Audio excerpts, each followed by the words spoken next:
Hello, Bubbles! It's your Mommy Abby again at napakasarap ng ating topic today para sa ating part 6 ng Don Bell Diary. Kung gusto nyong inspiration at gusto ng good vibe, aba, napakaganda ng napuntahan nyo kasi naman pag-uusapan natin ang puso ng ating Bel Mariano.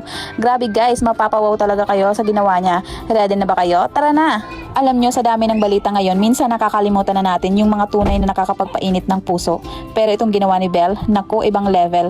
Kung nakita nyo ang mga kumakalat na pictures at videos, imagine personal na nagpunta ang ating Bel Mariano sa Taytay Rizal, nag-volunteer siya at tumulong sa mga kababayan natin na pansamantalang nanunuluyan sa evacuation centers.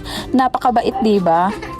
Kitang-kita mo talaga sa mga larawan at videos kung gaano siya ka-genuine, yung ngiti niya sa mga bata, yung pakikisalamuha niya sa ating mga kababayan. Hindi mo makakailana, mula sa puso talaga ang pagtulong niya. May nakita pa nga akong clips ng video na parang sinasabi niya na huwag na siyang i-follow kasi parang sinasabi nung nagsasalita na i-follow daw si Bel. Ibig sabihin, hindi niya ginawa yan para magpa-clout o para mapag-usapan. Ginawa niya yan kasi mahalaga sa kanya ang makatulong. Isipin mo yun, sa dami ng celebrity na pwedeng magpa-picture lang, si Bel talagang hands-on, ang ganda-ganda at ang bait-bait pa. Kaya naman itong ginawa ni Bel isang malaking patunay na ang totoong ganda ay nasa loob. Yung pagiging mapagmahal, yung pagiging maalalahanin, hindi lang siya mahusay na artista, isa rin siyang huwaran pagdating sa pagmamalasakit.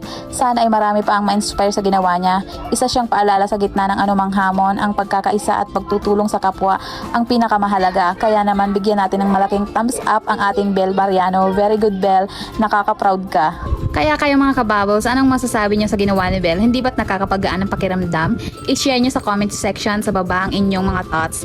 At syempre, kung bago ka pa lang dito sa aking channel, please subscribe at i-click ang notification bell para updated ka sa lahat ng ating Don Bell Diary episode. Promise, marami pa tayong exciting na pag-uusapan. Maraming salamat sa panonood mga kababos. Keep spreading kindness just like our Bell. See you on the next vlog. Bye-bye!